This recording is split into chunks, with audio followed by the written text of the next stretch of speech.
Welcome to this CDA Institute webinar titled The Future of Domestic Operations, Rethinking the Role of the Canadian Armed Forces in Emergency Response. Permettez-moi également de vous accueillir en français à ce webinaire sur les opérations domestiques d'urgence et sur le rôle des Forces armées canadiennes dans ces interventions.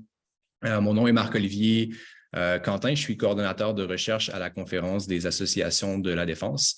And this webinar is organized by the Conference of Defense Associations, which is based in Ottawa and has been around since 1932.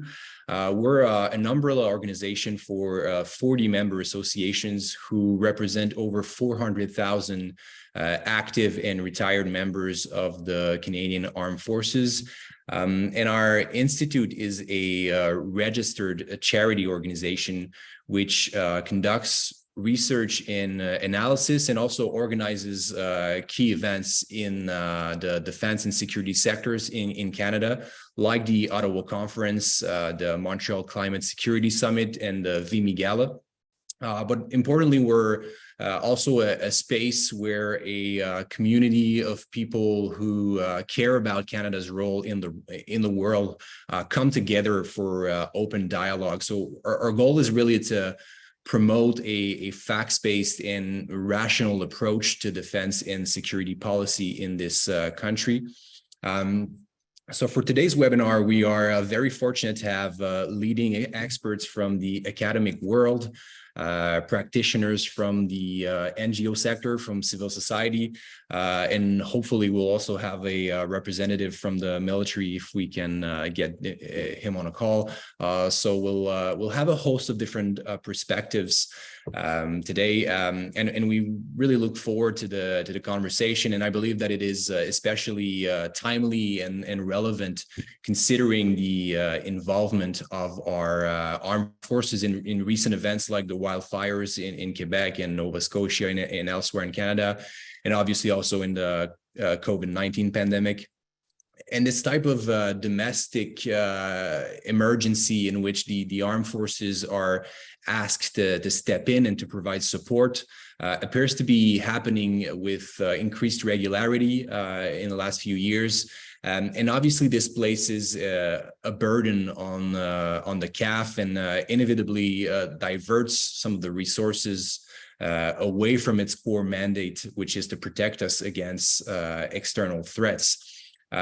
So these questions regarding burden sharing and cooperation with other types of actors and sectors in domestic operations and emergency response are some of the issues that we'll be tackling today. And during our conversation this morning, you're more than welcome to take part in the discussion and to submit questions to our panelists using the Q&A function at the bottom of the screen. And after questions are posted, you'll have the ability to upvote the best questions, and our moderator will then forward the most upvoted questions to panelists so they can address them. The final thing I wanted to do before I hand it over to our moderator is to thank our premier partner, RBC Insurance, and our exclusive partner for awards and recognition, Metro Supply Chain, as well as our strategic partners, ADGA, Dataminer, KPMG, Lockheed Martin, Logistic Unicorp, Raytheon, and Thales, and finally our operational partners, so Fortinet and C-SPAN. So without further ado, I will hand it over to Adam McDonald, who will be the moderator for today's discussion. So Adam is a PhD candidate at Dalhousie University and also a former naval officer in the Canadian military. So Adam, hopefully if everything works on audio and sound, over to you. Thank you very much for being here. Yeah, thanks so much. Can everyone hear me okay? Yes. Great, okay. Yeah, that's a picture of my wife because I had to jump onto a different computer here. So, but yeah, thanks so much to Marc-Olivier and the CDA Institute for hosting this today. As Marc-Olivier said, I'm going to be the moderator today.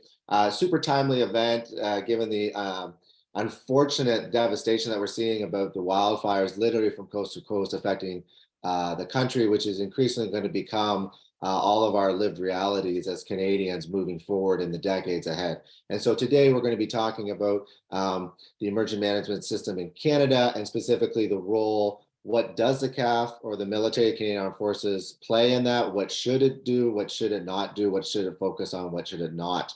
And we've got a great panel here today, as Marc Olivier said, representing different aspects of civil society, academia, and the military. We've got Dr. Nirupama Agrawal, who is a professor of disaster and emergency management at York University. We've got Josh Bowen, who is the senior director of emergency planning at the Canadian Red Cross. We've got Lisa Paul, who is the director of community programs at St. John Ambulance Canada. And I believe we're expecting to have Lieutenant Colonel Richard Bowers, who's the J33 of Continental Operations at the Canadian Joint Operations Command, which is the command which is responsible for all deployments of military personnel and assets into operations, both domestic and international. So I'm going to start with just a couple quick questions. Apologies again for starting a bit late due to technology issues. I'm going to just say a couple of comments just to set the scene, and then we're going to go into the panelists' presentations, and they're going to be talking for about 5 to 8 minutes. And then we're going to move into a bit of a moderator-led question and answer period and discussion. And then the final third, as alluded to, we'll open it up to questions from the audience, and again, using the chat function there.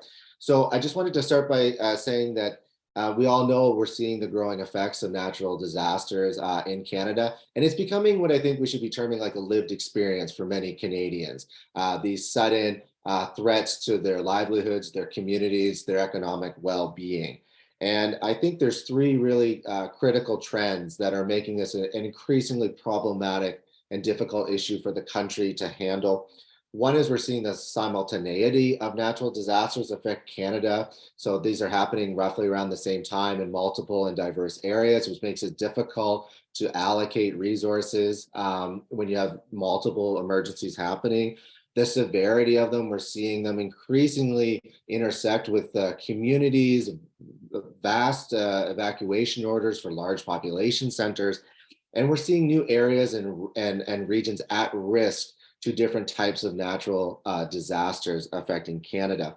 And this has kind of shifted, I think, some of the conversation when we think about climate change and how to combat it, away from just purely thinking of it as a mitigation effort about how do we kind of come up with a less fossil fuel intensive society in the future through things like carbon taxes and re-engineering our economies, towards having to realize we need to adapt to a climate which has already changed. And part of that mentality about adaptation is how do we do emergency response when emergencies will and do happen, which are increasingly happening throughout the country. And so today we're going to talk about this emergency management system, which is very complex, has a number of actors, different orders of government, civil society, private sector, and also an international aspect, which we've seen recently with the deployment of firefighters from multiple countries helping us in various regions of the world. And so when we're thinking about how to build this system a little bit maybe more tightly and coherently into maybe more of a network,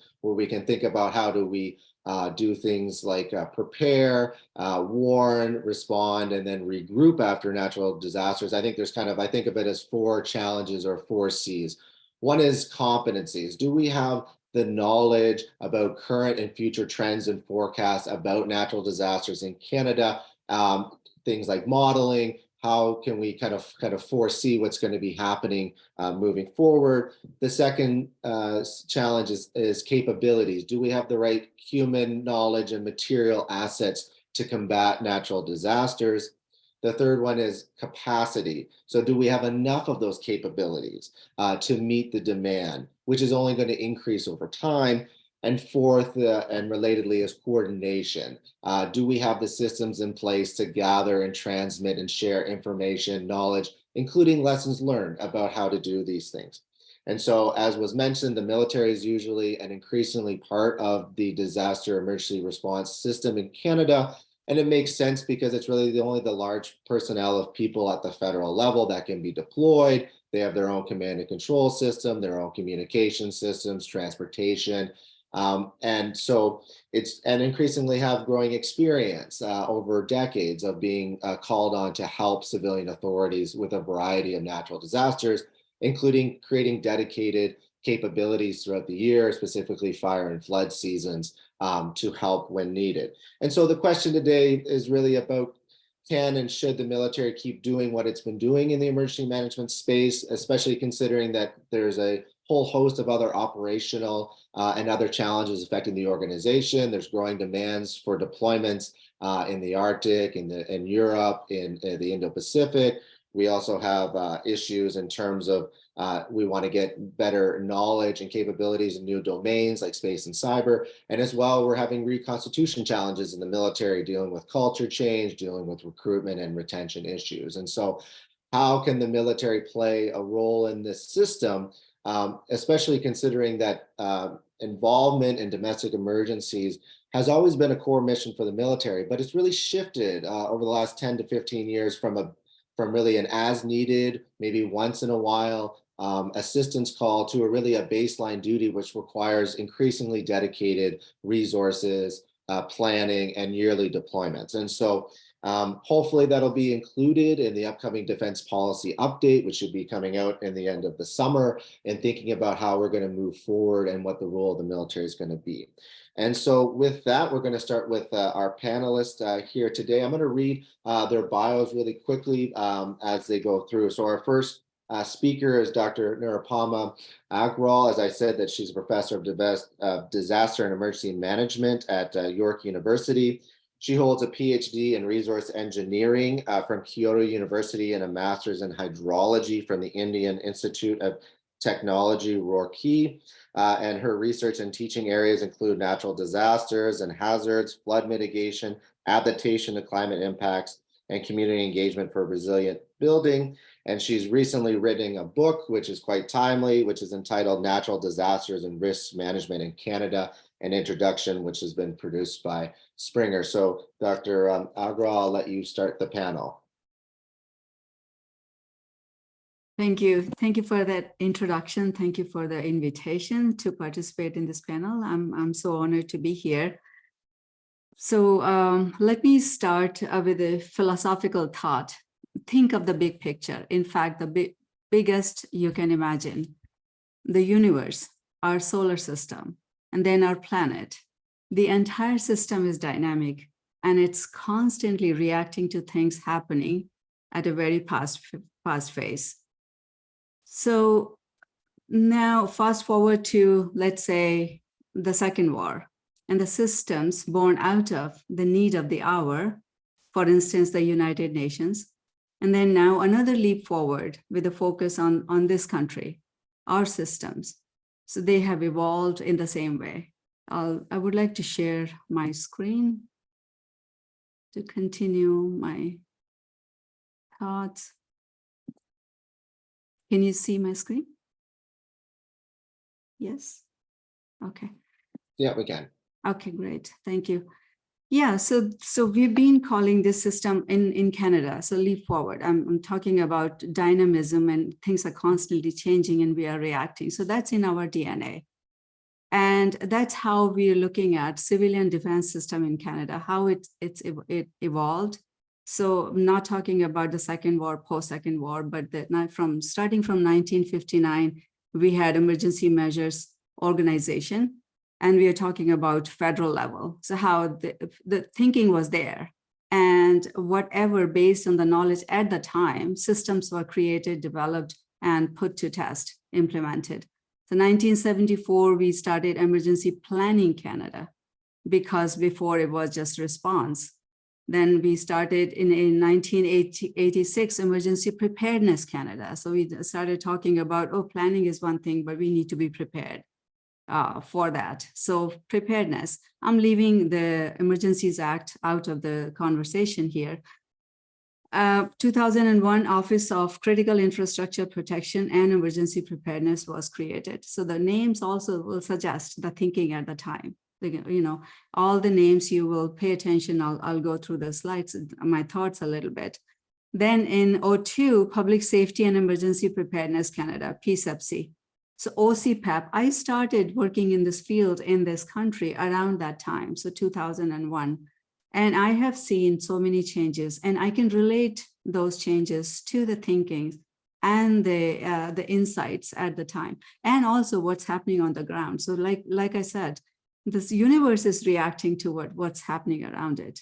And we are reacting, and that's in our DNA. So if you just go with the flow organically, you will be constantly just reacting. And there is the system, it's the climatic changes that are happening. So maybe they're happening faster than we are able to react to. We are able to plan for them appropriately, so adequately. So we are not able to do that. And the last one is the Public Safety Canada, which is what we have now.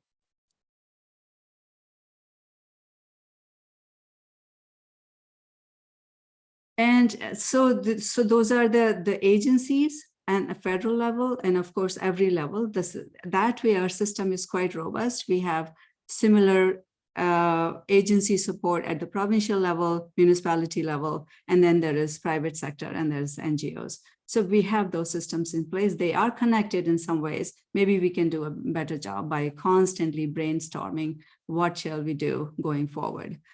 Programs wise, just to give you a snapshot, 1999, we had financial assistance program. 2008, we had a mitigation strategy document. 2015, we had mitigation program. 2019, we were starting to talk about resilience building. So we have EM strategy toward a resilient 2030. So we are not there yet, 2030. So that's still valid, holds good.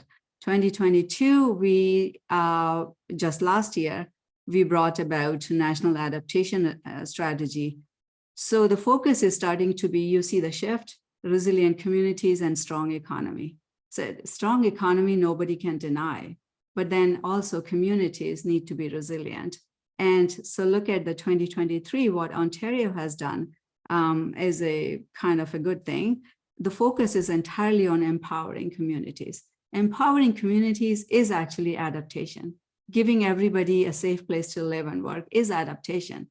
Giving everybody knowledge and skills to deal with what they have to face, that is adaptation. So we really don't need to do something extra special just for adaptation. It's like everyday thing, and we kept on focus, keep the focus, and we kept on working towards that.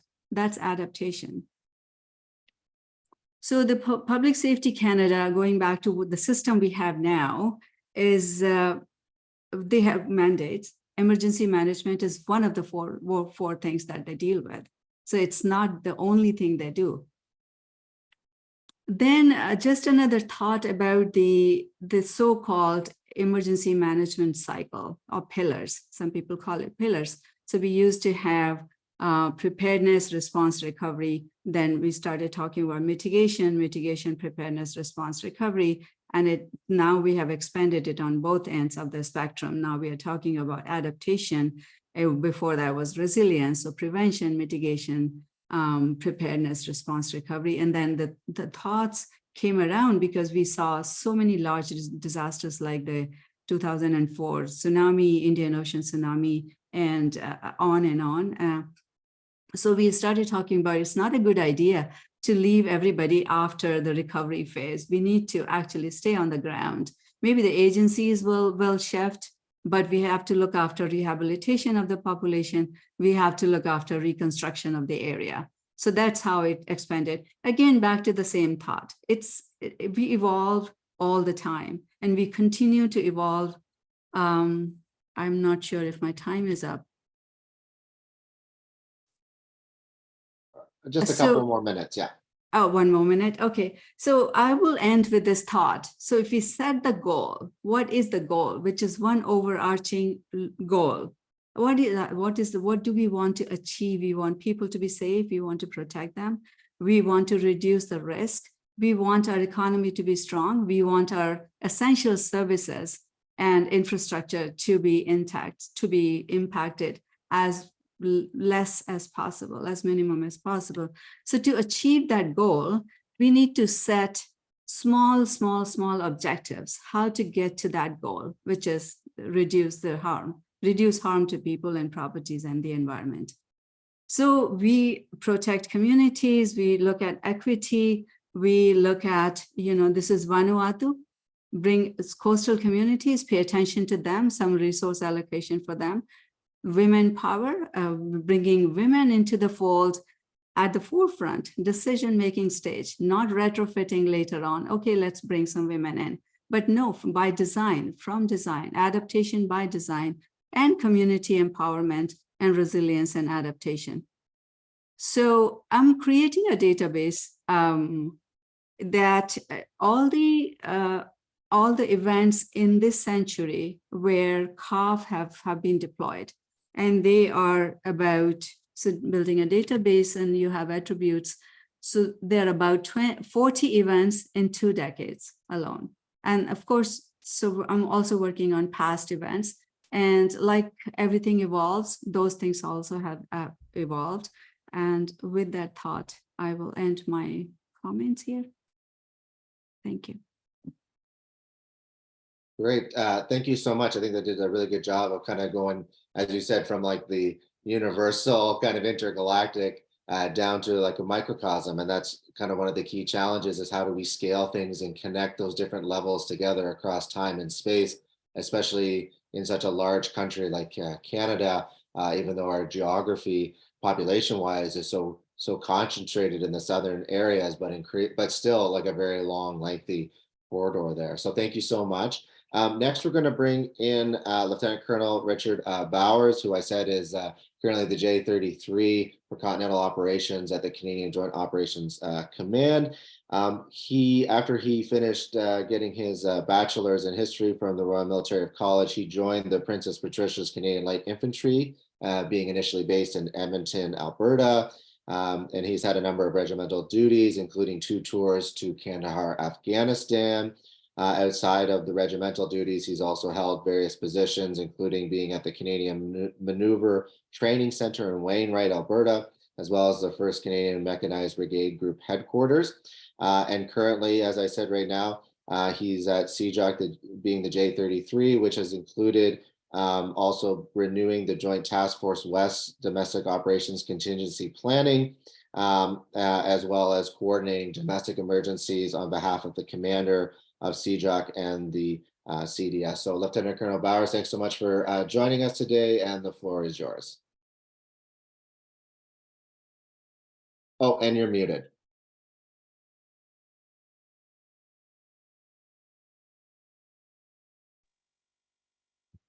Thanks very much, Adam. Can you hear me now? Thanks very much. Yeah. I thought I had this case when I logged in earlier this morning, but clearly not the case.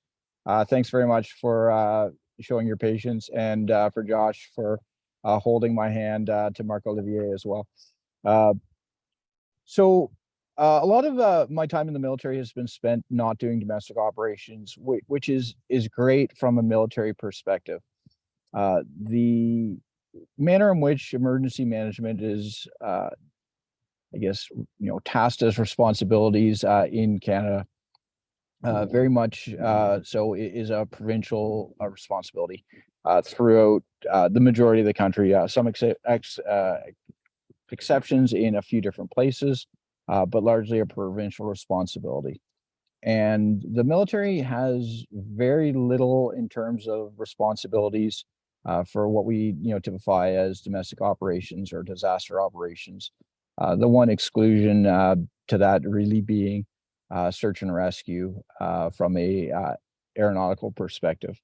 However, the majority of my time in my current job is spent working on domestic operations and how the Canadian Armed Forces does them. One of the things that we've try to typify with all of our partners is that we're always in support of other folks, whether that is provincial or territorial authorities, Indigenous and Northern Affairs, or whomever. From time to time, public safety, or frequently Public Safety Canada, but sometimes organizations such as Canadian Border Services. Why we say this and why we've put such emphasis on the CAF not being the force of choice is, as Adam and Dr. Agarwal had suggested, the job of the military is not to ensure that floods don't affect houses or fires don't affect businesses, but it's the defense of Canada. Frankly, we would prefer if we didn't have to do any domestic operations ever. However, the reality of that is there are not enough resources in Canada that the CAF doesn't have to play a role from time to time. One of the things that we've seen, particularly over COVID, or the response to COVID, is the fragility of resiliency throughout Canada, both in southern Canada, in urban and rural populations, but also in the north, a population that we had previously thought was extremely resilient. But with COVID, running through small communities very, very rapidly, and the threat of the unknown was such that from time to time, the Canadian Armed Forces deployed forces to assist these communities in roles that the Canadian Armed Forces doesn't normally do. A couple of the things that we did, a particular note throughout COVID, we're working in long-term care homes in both Quebec and Ontario. A role I would suggest that the Canadian Armed Forces is uniquely unsuited for. We're just not that type of population, and when you think of the Canadian Armed Forces, people think that it is a very large organization. All told, about 100,000 people. So a mid-sized town with all the healthcare and policing support associated with that. But helping out a town or a city rather like Ottawa or Vancouver would absolutely overwhelm us. However, from time to time, all of their resources are unavailable or otherwise committed, or they just don't exist. So the government comes, and directs the Canadian Armed Forces and D&D to provide assistance to that. One of the things that we've tried to do, just going through some of the points that were brought up, is how we optimize our employment for domestic operations. Really, we're very generalists. Canadian Armed Forces doesn't have any Class 1 or Class 2 wildland force firefighters, or we're not a company that that is part of flood mitigation or that specializes in flood mitigation.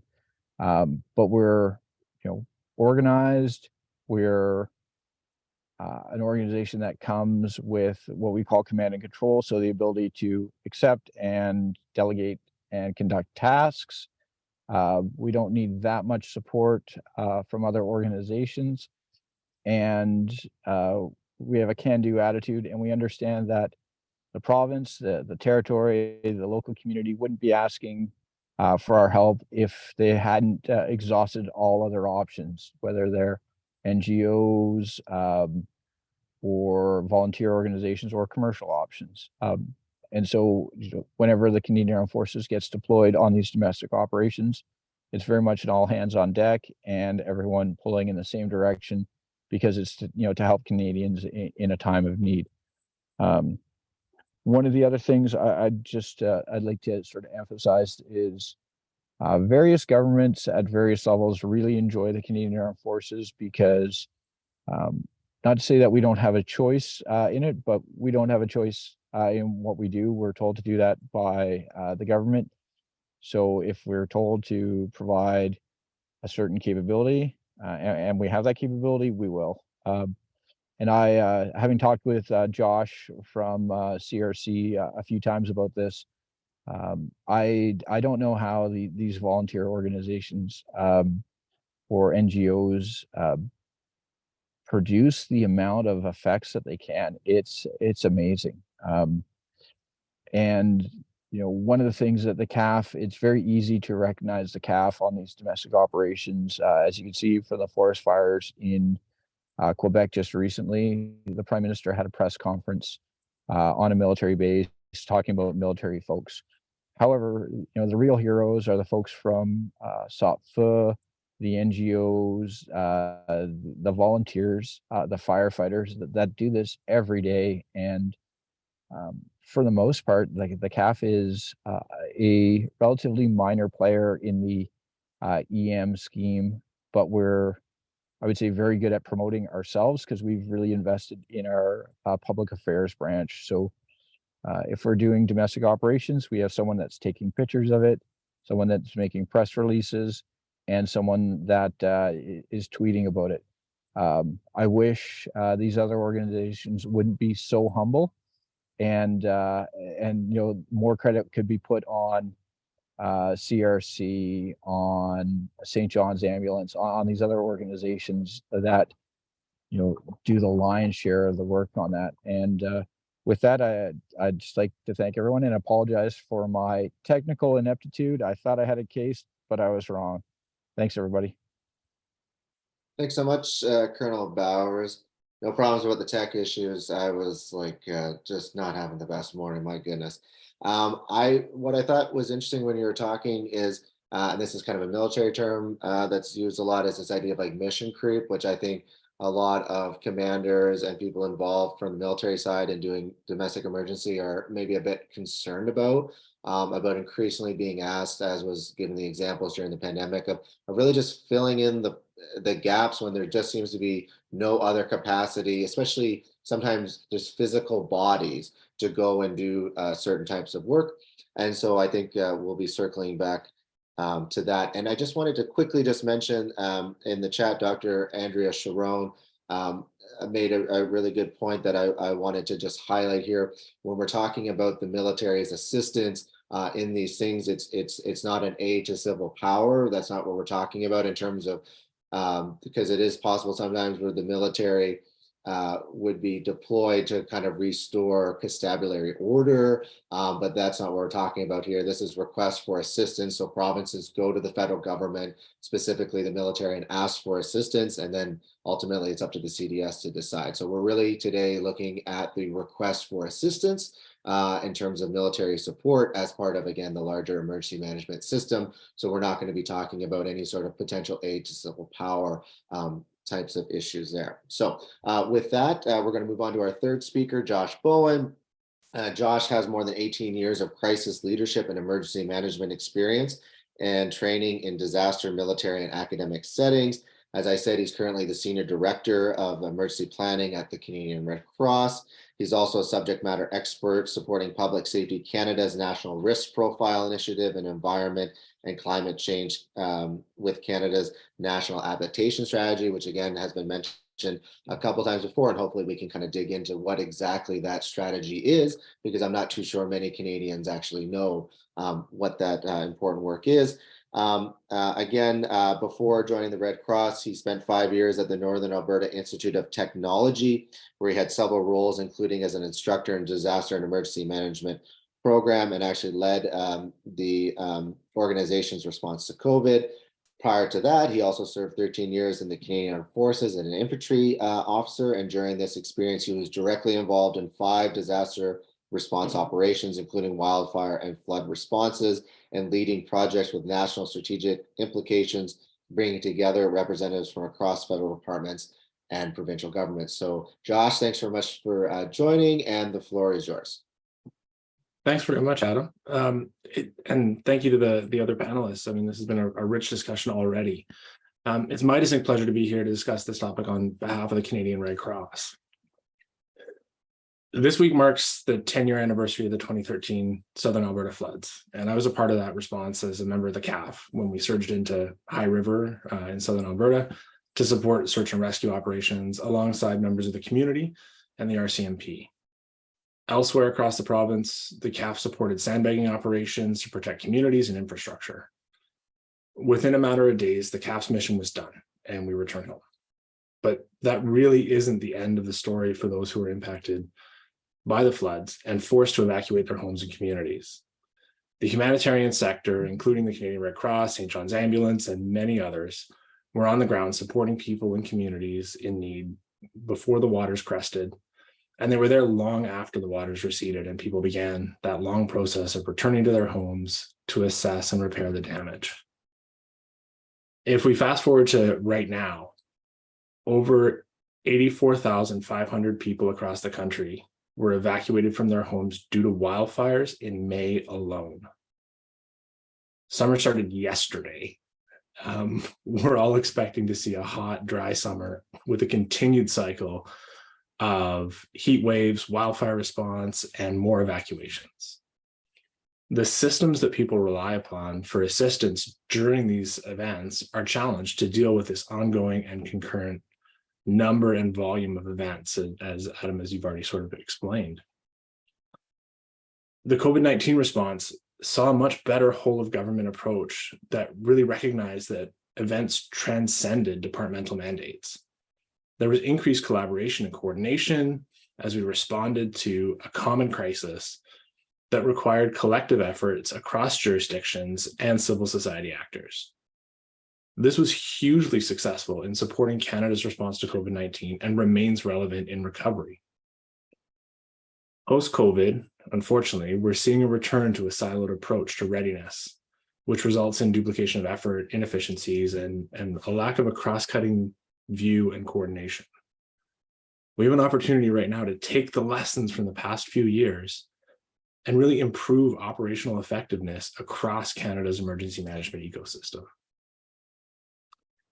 So disaster response actors, including the CAF and the Red Cross, are being called upon more often to provide support to those impacted by disasters or emergencies in Canada and around the globe. Since 2018, so just the past 5 years, the Canadian Red Cross has supported more than 700,000 people impacted by disasters in Canada. For the CAF, as we've heard, the past decade has also brought significant changes and an increased reliance on resources for domestic disaster response. The CAF's responded to more than 30 DOM-OPs between 2010 and 2020, and that's compared to only 6 or 7 between 1990 and 2010. The heavier reliance on the CAF to provide humanitarian assistance in Canada is arguably due to a lack of rapid surge alternatives. And while the CAF has provided frequent support to Canadians in times of crisis, its intended role is as a complementary resource of last resort and not as a lead humanitarian instrument. And as Colonel Bauer so eloquently explained, it's our view that a strong civilian capacity exists to conduct humanitarian and disaster relief work in Canada, and that this work should be carried out by the dedicated and professional humanitarian agencies. Doing so leads to a better continuum of support from response to recovery and into long-term disaster risk reduction, while also being more efficient engagement of local actors. So in other words, impacted communities are supported consistently and comprehensively throughout their journey, long after the hazards receded and national attention is diverted elsewhere. There's this near universal truism that disaster response would be strengthened by increased coordination and clarification of roles and mandates between response agencies, such as between the humanitarian sector and the CAF and other public sector actors in the private sector.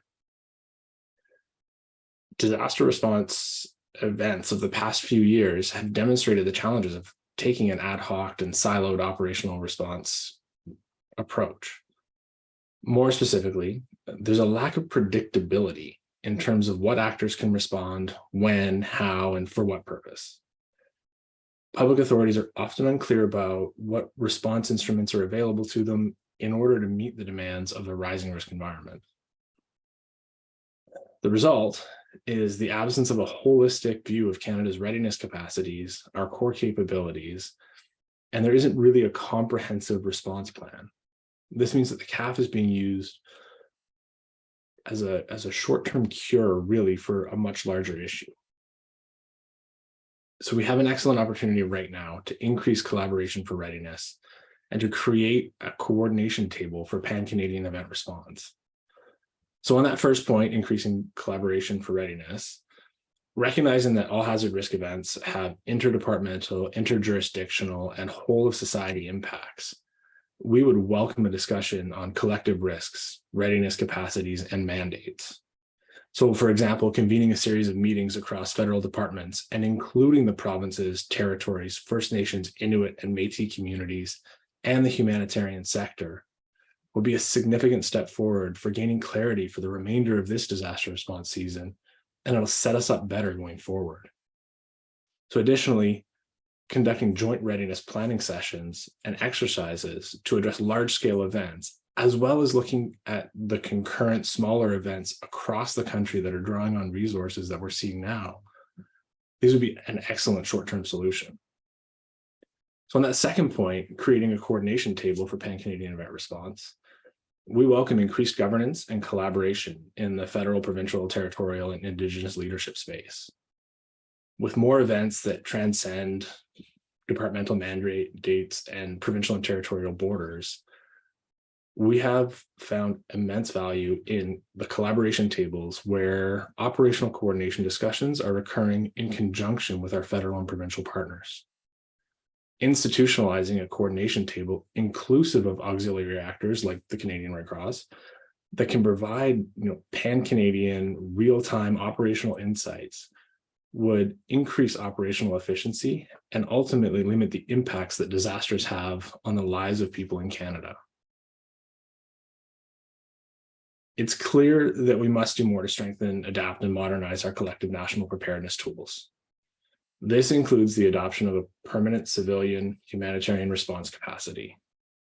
While CAF members have done a tremendous job supporting Canadians in times of immediate response, and they always will, our military cannot be the only tool in the collective emergency response toolbox. Without a confirmed mandate and proportionate funding for the humanitarian sector, whose core purpose is to support people in Canada before, during, and after disasters, responses will remain ad hoc and capacities are at risk of being pushed beyond the breaking point. The good news is that collaboration and coordination between the public sector and humanitarian actors in disaster response in Canada is happening. The humanitarian sector routinely works together during disaster responses, supporting each other and enabling each other's missions and service delivery. It's happening in every response across the country right now. This is, unfortunately, on an ad hoc and just-in-time basis. So let's institutionalize the mechanisms that enable it by increasing collaboration for readiness, creating a coordination table for Pan-Canadian event response, and investing in standing capacity for disaster response. Strong coordination limits competition and overlap while ensuring a more nuanced approach that keeps the needs of communities at the center of the event.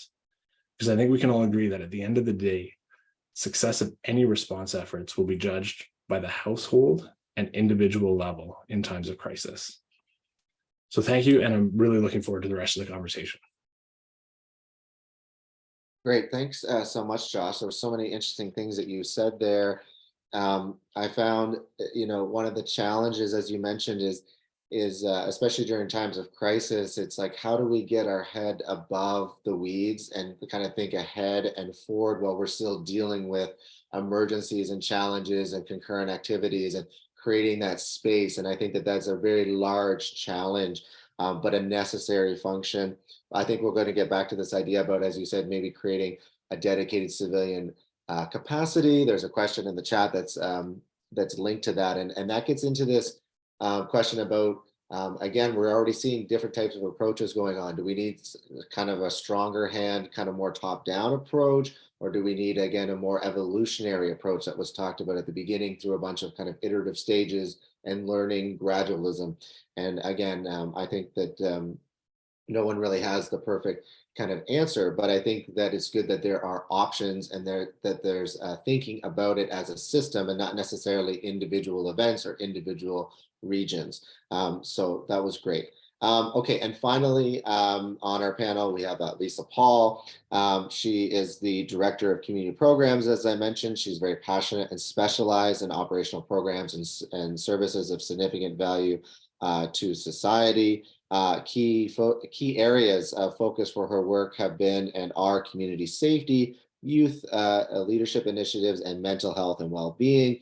She is a member of the Order of St. John, an experienced 911 and mental health crisis responder, founder and past president of a nonprofit organization, and a recipient of the Ontario Medical Association Centennial Award in recognition of her distinguished acts in service of health and welfare of the people of Ontario.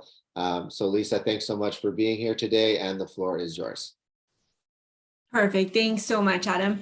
And thank you to the fellow panelists who have shared so much so far, and the moderators' contributions as well.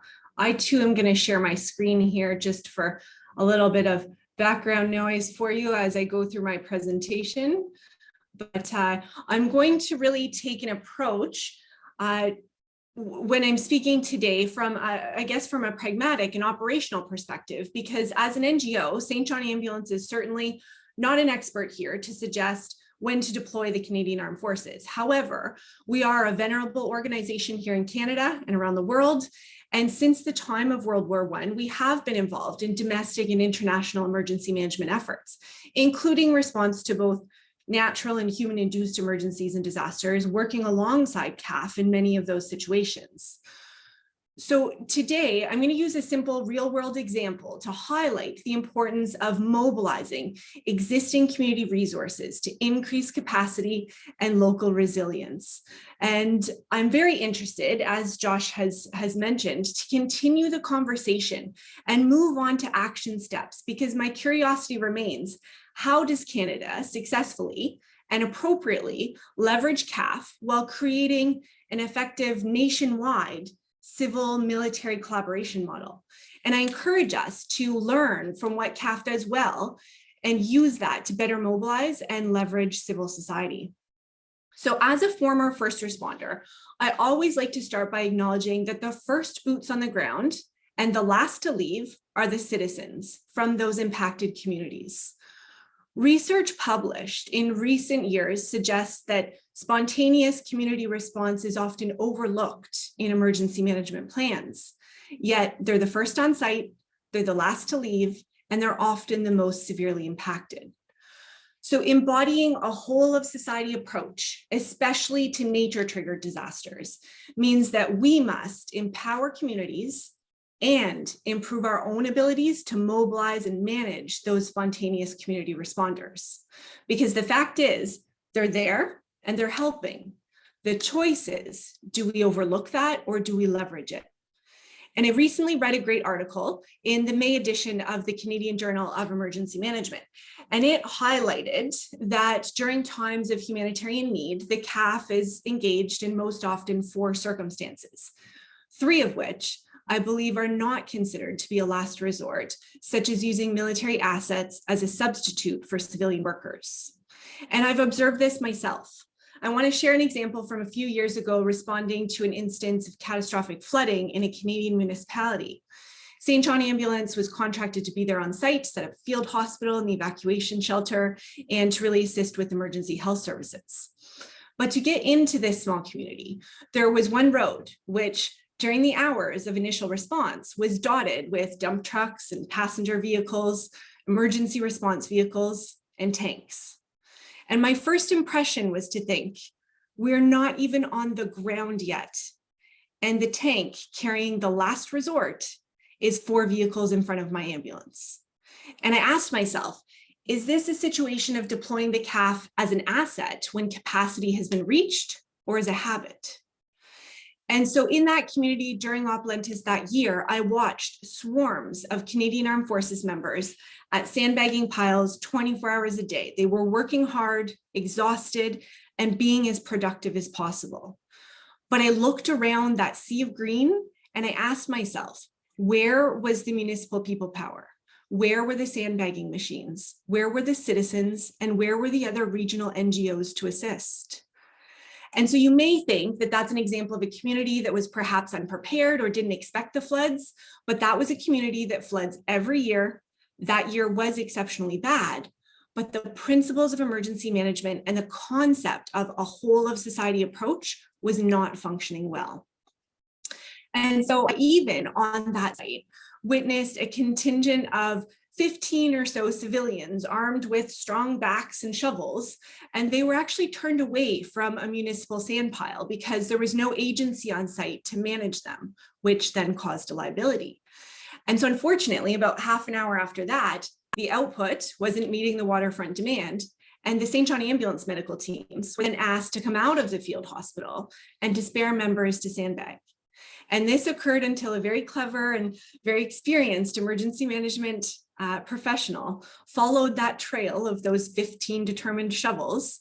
And he was able to support the waterfront needs with the help of that unstaffed pile of sand and those 15 strong backs that were at this point multiplying by the minute. And so again, we can overlook that or we can leverage that, and it's our choice. And in this small situation that I share, I believe that in this case, if there was a decentralization of resources, potentially more property may have been saved, and luckily no lives were lost. But there would also be a stronger degree of coordination, or there needs to be a stronger degree of coordination for those spontaneous responders, because there existed an opportunity to really leverage the volume of materials being produced that were so badly needed at all of these ad hoc work sites staffed by the community. And so this simple example only highlights one situation in one municipality during one flood season, but multiply that by decades in a country of 3,700 municipalities. And I would suggest that we really must disrupt the culture and build a system of resilience. We need to make sure that we're taking steps now to empower all of society to take a more active role and approach EM successfully. And so I really do believe that we need to rethink the Canadian model for emergency management, including emergency response, which at this time relies heavily on what I call an order of failures. Instead of waiting for a municipality to fail before involving the PT governments, or then waiting for their capacity to fail before engaging the feds, Canada must rethink this framework. We need to look to best practices around the world and take really intentional effort to rebuild the framework to include, not overlook, the capacity building opportunities like community and NGO engagement. And so enveloping other components of EM into the conversation here, this could really look like, to Josh's point, citizens, municipalities, NGOs, governments, private business, CAF, rehearsing these in exercises before disaster strikes. And so sort of weaving that thread of the example that I used to highlight my points, this flooded community, through pre-disaster efforts, could have identified designated sandbag locations. They could maintain a registry of community and NGO resources that are able to lead and staff those posts. They can align transport logistics through MOUs, and perhaps instead of calling CAF engineers to build the wall as the waves are crashing it down, with the use of mitigation and prevention efforts, we can maybe front load those efforts to pre-plan for this community. Because if we pre-plan for those communities and making sure to use historical and data-driven decision-making tools, we can really optimize emergency management concepts, the time and the resources that are taken during response, so that the next time this community floods, because it's not a if, it's a when, we could actually build a model of civil and military cooperation that empowers those communities to put that wall in place before it's too late. And so those are the thoughts that I'd like to share and contribute at this point. And I'll end while posing a question to my peers, and that is, what action can we take today to begin to overcome some of these barriers and challenges and really create an efficient national collaboration model where we're learning from the Canadian Armed Forces and we're implementing that and doing a better job at mobilizing and leveraging civil society? Okay, great. Thanks so much, Lisa. That was really good. I really like this idea of you said disrupt the culture, which I think we're going to get back into, because I think it really speaks to who is responsible or who's in charge or what's the ownership about these matters. And as you said, it is clear that it's at all levels. And I think it's interesting how sometimes some of the levels get overlooked. I'm thinking sometimes even provincially, sometimes about realizing that they're ultimately responsible for emergency management in their jurisdictions and natural resource management and things like that. The other thing that you mentioned that I thought was really useful, and Josh alluded to this as well, is potentially calling on the military as like the big easy button. And as you said, sociologically, if you keep on doing that, that's what you're going to do, because it becomes a function of habit. And sometimes that may lead to continued or new atrophy in other parts of the system, because you're always going for the easy button. And I always think about kind of that riff of that old saying about like, if I think about it sometimes, if the military keeps on doing what they're doing, it's kind of the situation where if you build it, if the military builds it in terms of capacity to help with this, they will keep on coming, they will come. And so again, this question about whether that's the right approach or not. So thank you so much. So we're going to move into our final part now. I just want to remind everybody about the chat function. There's a few chat questions going on in there, and I'm going to kind of build those up into some other comments that the panelists have given so far, and then we'll just see where things go. I think the first thing is, again, thinking about how to move forward. We know that the government has released this national adaptation strategy, which was highlighted actually in the speech from the throne from 21, I believe. I'm just wondering, perhaps Dr. Agrawal, can you talk a little bit about what is the adaptation strategy? What is it meant to achieve? And how do we know whether or not it's doing what it is supposed to be doing moving forward? Yeah, sure. So like adaptation strategy, it deals with all the important components we have been talking about in this session today.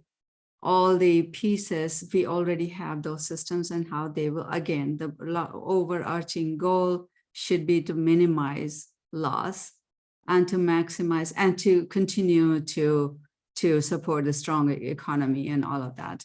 So if I can show you, just let me share my screen just for a second.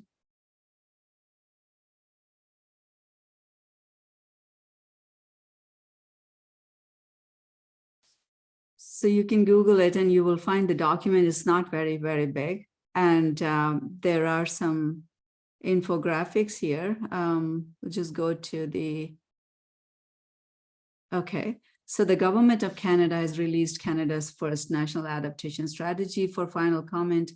The aim of ensuring that provincial, territorial, and Indigenous perspectives are well captured. So one thing I will note here is the Indigenous perspectives. And I see that still missing. The Indigenous voices are missing at the table. We are engaging everywhere I go. I haven't seen any Indigenous person contributing to the discussion. So that's one. And of course, yesterday we had the National Indigenous Peoples Day. And that's really important, because just related to that point is that Indigenous peoples and First Nations communities were pushed up to the north to various places, because these areas, most fertile and useful in whatever manner, they were taken over by the settlers. So they were pushed to certain communities, let's say Kashechewan. And these are repeated CAF deployment communities. And so look at going back to the root causes. I think the adaptation strategy document, I'll stop sharing, highlights that point, that the root causes are there. And if we keep on just responding to the symptoms, we will never address the root causes. So go back to historical, the history of the country, like I said, the big picture, go back to that, underline and recognize, identify the root causes, some of the root causes that can be addressed. And that's the thing that Lisa was saying, disrupt the culture. And so I'll stop there. Great, thanks. Josh, you mentioned that as well, and you've been working on that. Do you have any comments, just kind of high level stuff about what the national adaptation strategy is, especially to like a typical Canadian who probably hasn't heard of it unless they've been involved or unfortunately been part of these emergencies? Sure. Yeah, and I think I'll just sort of build on Neera's comments. Really, when the advisory tables were brought together to look at what we need to do in terms of adapting to climate change, there were 5 areas that were sort of put together, looking specifically at disaster resilience, because that impacts every Canadian. Looking at health and well-being, and so how do we understand the impacts of on health from climate change, whether it's increased smoke or temperature or the emergence of new diseases. We also looked at nature and biodiversity, and what are the impacts that climate change is having on that, and what are the knock-on impacts for Canada. There was a specific table looking at infrastructure. And what does it mean? How do we have more resilient infrastructure? How do we adapt the infrastructure that we already have? If we look back 2021, the flooding that happened in BC took out part of the Trans-Canada Highway. So how do we understand these events are coming, and how do we adapt the infrastructure?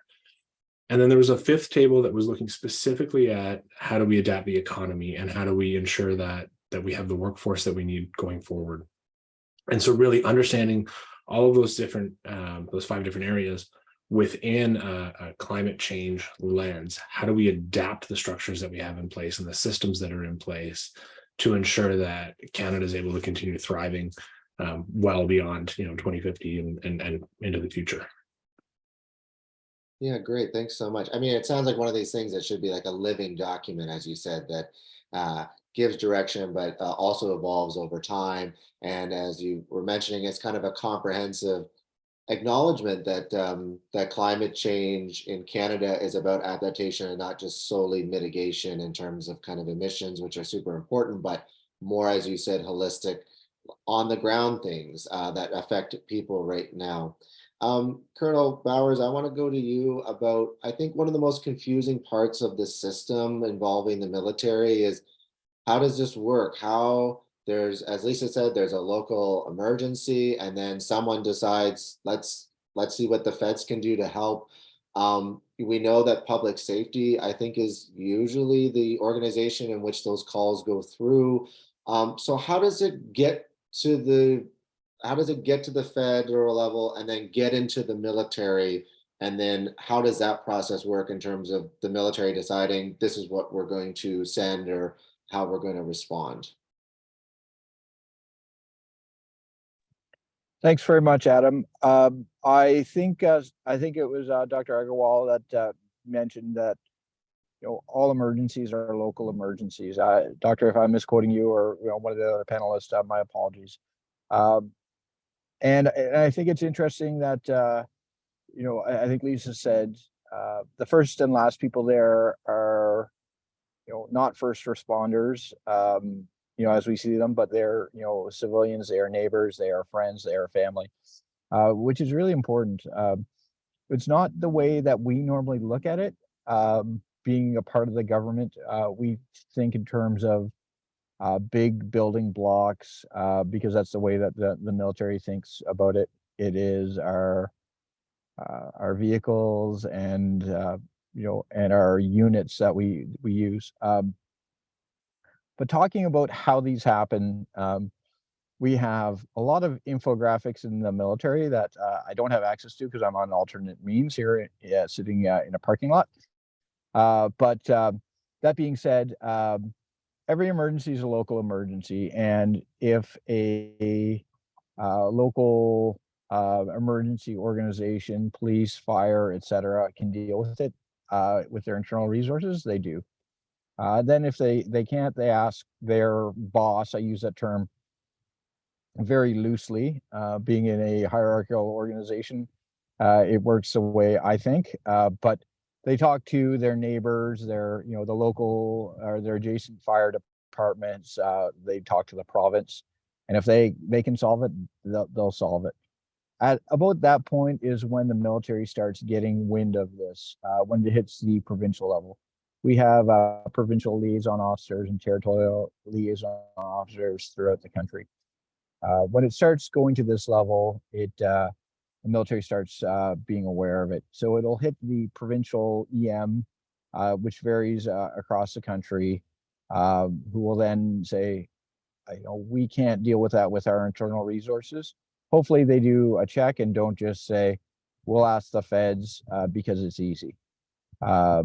They through that, the compact that we have here in Canada is emergency management organizations, ministries ask the Minister of Public Safety for help.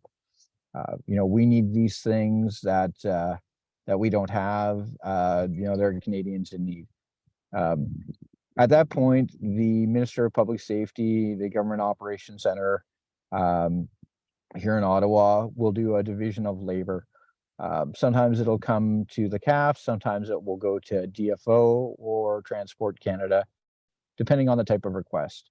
For a while during the bad days of COVID, it seemed that everything came to the CAF because we were the option of choice, not the force of last resort. But our colleagues at Public Safety have been doing a whole lot of work trying to encourage other folks to look at other means, because Josh's guys at the Red Cross are far more capable at providing their services than we are. Running a field hospital is a monumental task for which we really only have one of in the Canadian Armed Forces. But that being said, sometimes it comes to us. At that point, the Minister of Public Safety will ask the Minister of National Defense, if the CAF, D&D can do this. And it's a request between ministries, and it is bound by legislation that we can do, frankly, any public service, whether that's emergency management, flood mitigation, or if they wanted us to do paperwork for Transport Canada, we could also do that. I hope they never ask us to do that, but we certainly could. At that point, the Chief of the Defense Staff will provide military advice to the minister, saying, this is a good application of military resources. We have this much. Here are some of our limitations. Following that, she will take the advice and provide direction to him and the rest of the Canadian Armed Forces to do that. We try to talk in terms of effects or efforts as best we can. Provide evacuation support via military airlift, not fly one plane from this place to this place.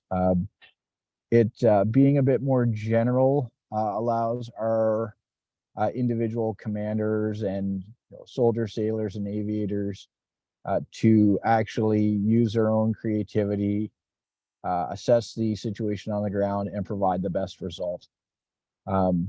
Which sounds like a very, very bureaucratic process. At times it is. 3 ministers, 1 provincial, 2 federal need to get involved.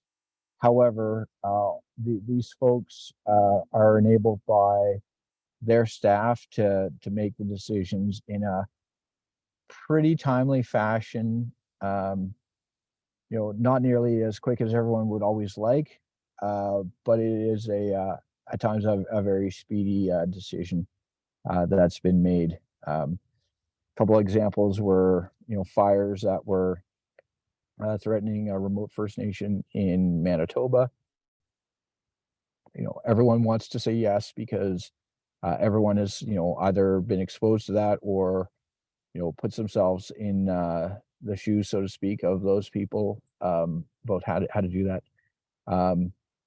It's a bit bureaucratic, but also what we try to do is to ensure that all the people who are actually far better at doing disaster management, emergency management, have been given, the opportunity and the space to do so, which is a bit selfish on our part because we want to be ready to do the job that we've been tasked, which is, the defense of Canada and conducting operations in support of military goals. So I hope that answers it. I wish I had a good infographic that I could share, but that is on my computer, and my apologies on that. No, that's okay. That was great, because again, I think I think a lot of people just think it just goes into some sort of black box, and then all of a sudden a bunch of soldiers show up somewhere. So it's good to be thinking about the machinery at those levels. I have a few more questions. We're going to go about 5, maybe 10 minutes over the original starting time or end time. Sorry. I've got about 3 big questions left that I think have been coming from the chat that I think are really important. Lisa, I want to come to you and talk about again this idea of like the citizen individual level consciousness about emergency response and preparedness, because I think you're really saying there needs to be way more engagement. You can't be leaving this to the expert class that kind of comes in from afar, as Lieutenant Colonel Bowers was saying. You kind of go in and then you come out once their mission is done. I'm wondering about if you have any ideas about how do we kind of raise that engagement and kind of consciousness, because I was hearing some comments from a journalist after the Fort McMurray fires, and they were saying that now everyone's got their go bags after that, right? That was a lived experience. People will talk about that for the rest of their lives in that community. They are far more engaged about exits. I'm sure, unfortunately, Tantallon and Halifax, it'll be the same thing for people that live in those communities and adjacent to that.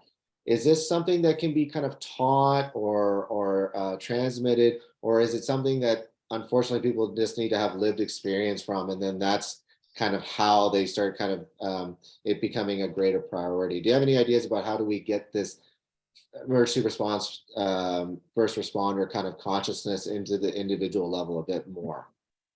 Yeah, that's a great question, Adam. Thank you.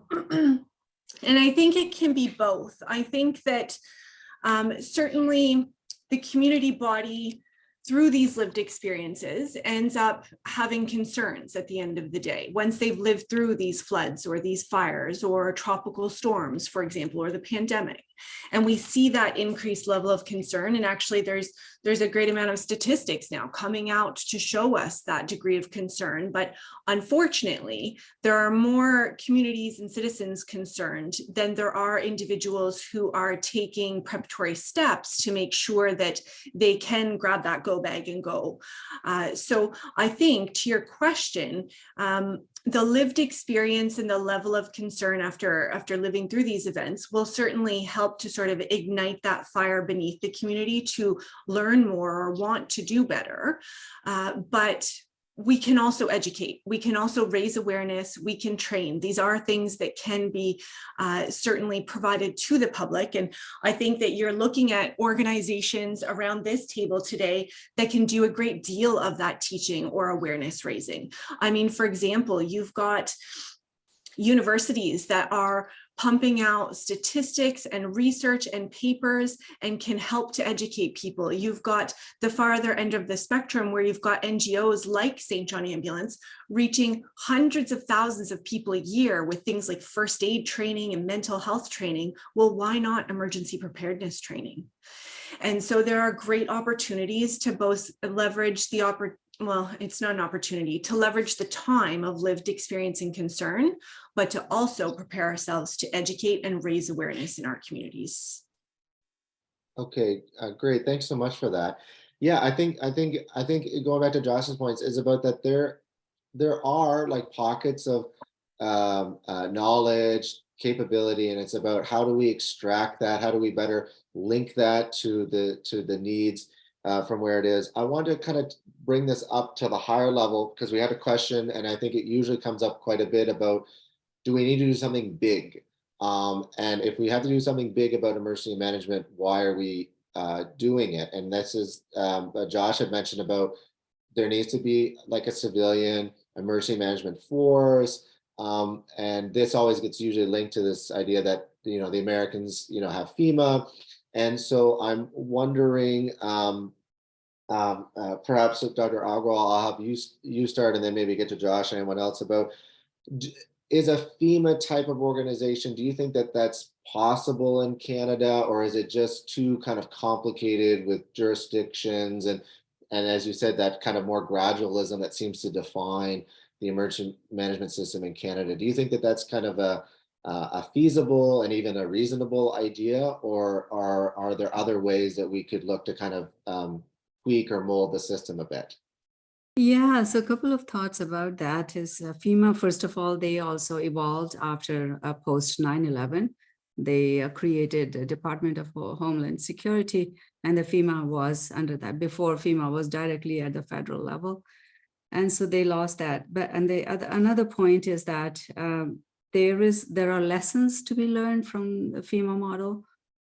In 2012, post Hurricane Sandy, there was this documentary made by Frontline, they put forward. It's called A Business of Disaster.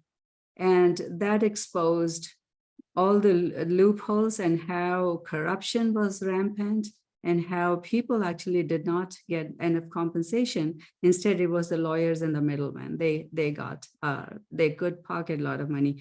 So that's just those two points. But other than that, on the ground, actually all the insurance agencies and all the systems, the guiding principles coming from the government, they are sort of backing away. They're hesitating to keep on paying out. Post-flood, here's a payout. Post-hurricane, here is a payout. And there are many communities, I mean, I can go on in North Carolina, the outside, the Kitty Hawks area. So there are certain things that we can do, what FEMA has been doing and is continuing to do, but not everything. It's not just the whole thing there cannot be translated here. Another thing is, I mean, the size of the countries, the two countries is the same, exactly the same. Russia, United States and Canada, they're the same size, but the population is much smaller here. And so I'll let Josh chime in there. Yeah, go ahead, Josh. Do you think, especially about, and then I'll go to Colonel Bowers, do you think that that this could get kind of provincial buy-in, that there could be a kind of real ownership into this type of force, kind of getting over those kind of jurisdictional hurdles that sometimes really hinder and define the federation that we live in? You know, when we talk about FEMA, I think FEMA is a good example of a cross-functional agency that really delivers that sort of all hazards disaster response assistance. And if we look at some of the strengths that we could draw from it, it's the coordination focused approach, incentive driven financial programming, and some of the reforms that they've done that Neeraj just spoke about in terms of funding state and local level mitigation efforts and prevention efforts. What's different though is, Canada is a different country, right? And I think that, we can all sort of agree on that. But we would need to make sure that, as one example, that there's a tailored and specialized support to Indigenous and racialized populations that we don't see in other places around the world, at least in terms of those formal structures. So thinking about it, if we had some basic principles for a fit for purpose solution in Canada, I think that it would really sort of involve clarified roles and responsibilities, and then mandating a scope that aligns with the purpose and expertise of those respective actors, and then also attaching corresponding investment proportionate to the mandate and scope. And then we'd also want to be able to look at mechanisms to allow the voices of those who are most impacted to help shape the solutions. And we need to be mindful of the human costs and impacts, and then include operational response capacities that have experience in providing that tailored humanitarian support. And I think the last thing I'd offer is that any successful solution is going to better support local needs and capacities, and that goes well beyond relief, and it needs to include risk reduction, recovery, and resilience. So really looking at that entire scale and scope. Great, thanks, Josh. Colonel Bowers, you had your hand up there? Oh, you're on mute. Thanks very much, Adam. It's interesting that Josh mentions an all hazard response. One of the, I would suggest, most widely used or most frequently called upon disaster mitigation organization is the throughout Canada is the BC Wildfire Service. And much like Josh said, with a local federal state where we have division of responsibilities between provinces and the federal government, potentially a local or a more localized answer is potentially more suited. But the BC Wildfire Service is working through becoming an all-hazard response organization, which I think is a step in the right direction. They have some administrative hurdles with understanding who they would actually work for, understanding the division of tasks and responsibilities within government is always very cut and dry, not shared. But that certainly will go, I think, a portion towards addressing that in a province like BC. But as a federal organization, we have very different, I guess we have different ways of doing very similar things throughout the country. The biggest difference being, our activities up in the north and how we're organized, how we're deployed is just very different there. As are the responses and the environmental threats. But a one-size-fits-all solution generally doesn't work that well in a country like Canada. But I think a more tailored approach with potentially more involvement from the EM organizations serve as a framework. Unfortunately, in Canada, EM is a provincial responsibility.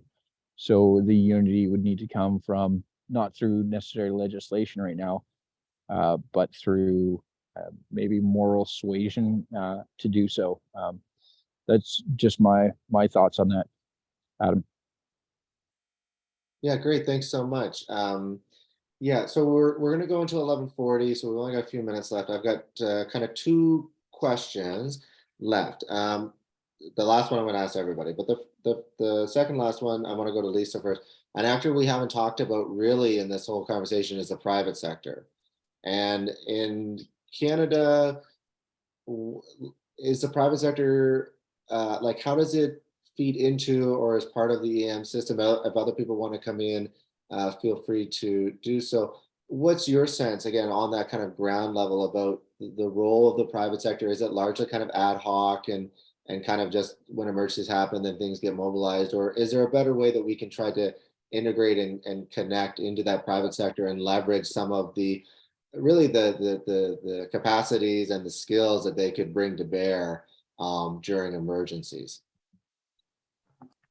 Yeah, good. Thanks, Adam. Great questions. Yes, immediately when I hear you asking that question, I think, yes, there are ways that we can leverage them. I don't come from the private sector myself, so I certainly appreciate any of the panelists that have something else to contribute, but, we can leverage their research, their technology, their ability to reach the public.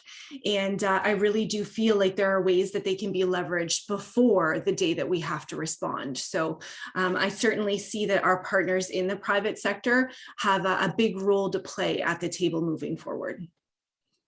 Josh, I can chime in there, go ahead, yeah. Adam. So we have Canadian Standards Association, and we have about public safety related public safety and emergency preparedness related, about 15 guidelines and best practices. Actually, some are referenced in legislation. So private sector, there you go. They sell those standards so you can buy certain things you're interested in. So I'll say they are private sector, and this is a huge contribution that they do.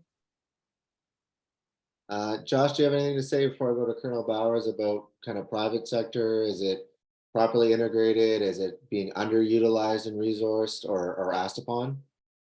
Yeah, in so many ways, I think that really what we need to do is look at this from a whole of society approach, right?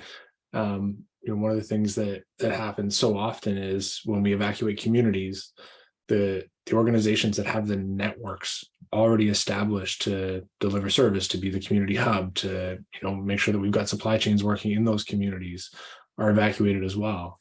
And so understanding how we work with private sector, how we work with public sector, how we work with civil society, and really understand how we can collaborate and coordinate across those to be able to deliver services to the people that need it is really where we need to go. And so finding those mechanisms and making sure that there are seats at the table to represent whole of society, because whole of society is impacted, is going to be key. Great. And Colonel Bowers, did you have your hand up about that? I did.